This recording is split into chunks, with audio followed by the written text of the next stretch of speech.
Oi, Elivaldo, bom dia, tudo bem? Tudo bem, Nádia, bom dia. Bom dia para você que nos acompanha.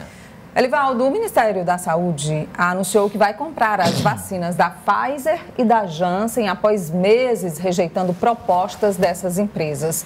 Segundo o ministro da Saúde, Eduardo Pazuello, os contratos vão ser acelerados a partir de agora.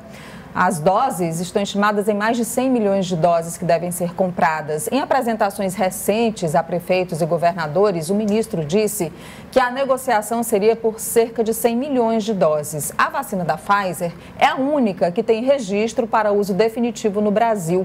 O imunizante tem eficácia global de 95% para a população acima de 65 anos e alcança 94% de eficácia, segundo a avaliação da Anvisa para a população abaixo de 65 anos. As vacinas Coronavac e Oxford são as únicas usadas no momento aqui no Brasil, mas elas só têm autorização para uso emergencial. Ontem, Elivaldo, o ministro, usou as redes sociais para falar sobre esse acordo e o avanço na compra desses imunizantes. Vamos ouvir. Hoje é um dia difícil para todos os brasileiros. Atingimos um grave momento da pandemia. As variantes do coronavírus nos atingem de forma agressiva. A todos vocês, quero dizer que estamos trabalhando firmes para mudar esse quadro. Não somos uma máquina de fabricar soluções, mas somos seres humanos focados na resolução de problemas. Quero compartilhar uma notícia muito boa, tão esperada por mim e por todos vocês. Graças à aprovação pelo Congresso Nacional e à articulação do governo federal, será possível agora incorporar novas vacinas que antes possuíam impeditivos legais. Tratamos com a Pfizer e a Johnson & Johnson para que tenhamos, a partir de maio próximo, mais 138 milhões de doses de vacinas para imunizar a nossa população, utilizando o Programa Nacional de Imunização. Estamos trabalhando forte para que até o final deste ano, os maiores de 18 anos que puderem ser vacinados, sejam vacinados. Enquanto isso, alerto sobre a importância de que todos mantenham os cuidados preventivos individuais para diminuir o risco de ficar doente. Vamos continuar confiantes e unidos para que juntos possamos controlar essa pandemia o mais rápido possível. Os cuidados individuais que incluem, claro, o uso da máscara, o distanciamento social e a higiene das mãos. Esses são os três principais cuidados para não contrair o novo coronavírus. Agora, na fala do ministro, Elivaldo, em algum momento ele fala dessa relação do Executivo com o Congresso Nacional. Seria, então, essa repercussão política dentro dessa nova ação do Ministério da Saúde? Seguramente, Nádia. Domingo, houve um encontro do presidente Jair Bolsonaro com os presidentes da Câmara, Arthur Lira, e do Senado, Rodrigo Pacheco, lá no Palácio da Alvorada. Esse encontro tratou exatamente de matérias que têm interesse do Executivo e do país nas duas casas, como ontem, por exemplo, foi aprovada a PEC emergencial, que estabeleceu o teto de 44 bilhões de reais para o auxílio emergencial nessa nova fase, e também esse aval dado pelo Congresso para flexibilizar a aquisição de vacinas. E ontem o ministro Pazuello deu essa notícia aí muito interessante nesse momento crucial do enfrentamento da pandemia. A pandemia sem controle no Brasil e principalmente com essa notícia do IBGE, do decréscimo, ou seja, do tombo do PIB no ano passado, embora sendo até abaixo da previsão admitida pela própria equipe econômica do governo, mas foram 4,1% de baixa no PIB, a maior desde o início da década de 1990. Então, é uma repercussão, assim, a economia no chão, a pandemia sem controle, mas a saída para esse momento, o enfrentamento mais eficaz é exatamente a vacinação. O governo até então agia com uma certa indiferença em relação a essa matéria e total indiferença, mais ainda indiferença com relação a medidas restritivas, como o lockdown, por exemplo, admitido por vários governos estaduais, mas aponta aí para uma saída interessante, que é exatamente a vacinação, ou seja, o fortalecimento do programa de imunização, o Programa Nacional de Imunização. A previsão do Ministério da Saúde, Nádia, é de até setembro a vacina chegar até aos mais jovens do Brasil. Então tem um grande alcance nacional, aí nós poderemos ter o quadro da contaminação, do combate um pouco mais amenizado e, quem sabe, uma sinalização para a economia voltar a crescer no Brasil. A gente acabou de entrevistar está aqui um pesquisador, né, que é o médico Carlos Henrique Neri Costa, falando justamente sobre a importância dessas medidas de contenção do avanço da doença, dessas variantes que são preocupantes, mas da eficácia da vacina. E ele falava em especial também da Coronavac. Mas aí os outros imunizantes, como a Janssen, a Pfizer, a Sputnik, os outros imunizantes todos também sendo colocados dentro do Plano Nacional de Imunização, com previsão para até o final do ano, como disse o ministro da Saúde, tentar imunizar os maiores de 18 anos que possam ser vacinados.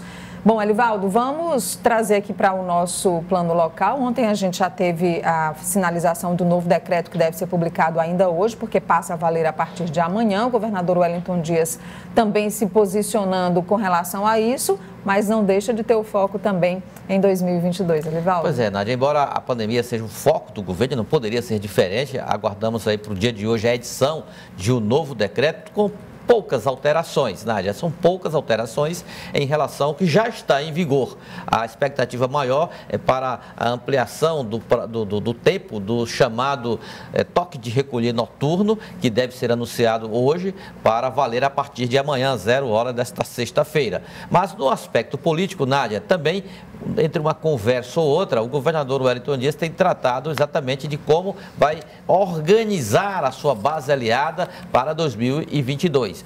Havia, aí no início do ano, final do ano passado, uma expectativa de enxugamento dessa estrutura de partidos que dão sustentação ao governo do Estado. Essa tese, Nádia, foi colocada na geladeira até que a possibilidade de mudanças nas regras eleitorais ocorra no Congresso Nacional. Isso só deve acontecer lá para o meio do ano. Então, daqui até lá, o governador sabe da dificuldade que é um partido abrir mão da sua existência em nome de um projeto local, já que os partidos são nacionais. Então, cada partido segue aí a sua vida para tentar organizar suas chapas majoritárias, por exemplo, que é o maior desafio de cada legenda, como MDB, o Republicanos, enfim, outras siglas até menores, como o PL, enfim, essa situação que deve nortear a preocupação dos partidos da base aliada e aí ver como ficam as regras, se vai ou não ter mudança. Se tiver mudança, aí tudo muda também na estratégia local. Se não, a tendência é de que cada partido marche com suas orientações próprias, com suas estratégias próprias, no plano majoritário, que é de apoiar o projeto que será liderado pelo governador Wellington Dias. Bom, Elivaldo, antes de pedir a última, só falar aqui para os nossos telespectadores que ontem o Senado aprovou em primeira votação já a PEC do novo auxílio emergencial, que deve ser mesmo em 4 parcelas de R$ 250, vai para a Câmara, que deve passar também em 2 votações, para em seguida ser liberado pelo governo federal, sancionada a PEC pelo governo federal, e aí o auxílio emergencial começar a ser pago aos brasileiros, já incluído aí também o pessoal do Bolsa Família nesse auxílio emergencial. Correto, vamos à última de hoje. Só fazendo uma correção, quando eu listei os partidos menores e citei o PL, foi um engano. O PL não é um partido menor, é um partido com 3 deputados estaduais e 1 federal. Então, um partido grande da base governista. Nádia, mas a última de hoje, eu dedico essa foto a uma situação didática que envolve um vereador importante aqui de Teresina e da base aliada ao prefeito Dr. Pessoa. Ontem, o vereador Edilberto Borges, o Dudu do PT, conversou com o secretário de governo Adolfo Nunes e que o líder do prefeito na Câmara, Renato Beger, lá na Prefeitura de Teresina, tratando exatamente da situação dos profissionais de saúde que estão às voltas aí com o governo, com a administração municipal, inclusive com paralisação prevista para esta sexta-feira. E esta situação será motivo de uma audiência pública hoje, puxada exatamente pelo vereador Dudu, que na semana passada puxou também uma audiência pública para tratar dos transportes em Teresina. Ou seja, foi, como disse ontem, usei até essa expressão no Jornal do Piauí, pau na prefeitura, semana passada, pau na prefeitura hoje, seguramente nessa audiência pública. Então eu imagino que o vereador foi tratar da situação, como negociar uma saída para os profissionais da saúde, mas entre um assunto e outro, eu tenho certeza que essa expressão acabou fazendo parte dessa discussão. Ou seja, o vereador Dudu, será que o senhor está fazendo mesmo um exercício para ser governo? Ou segue com a tradição que sempre marcou a sua atuação na Câmara Municipal desde quando foi eleito a primeira vez? Na oposição. Na oposição. Não é fácil, Nádia, você sair de uma oposição ostensiva para uma bancada de situação. Bom, e sobre essa questão da paralisação dos profissionais de saúde, inclusive ontem o Conselho Regional de Medicina, divulgou uma nota apoiando apoiando os profissionais de saúde que estão no enfrentamento da Covid-19, né, pedindo reconhecimento por parte dos órgãos públicos, né, especialmente da gestão, já que os trabalhadores reclamam da gestão municipal e o prefeito já disse que são recursos da União que foram cortados para o repasse para esses profissionais.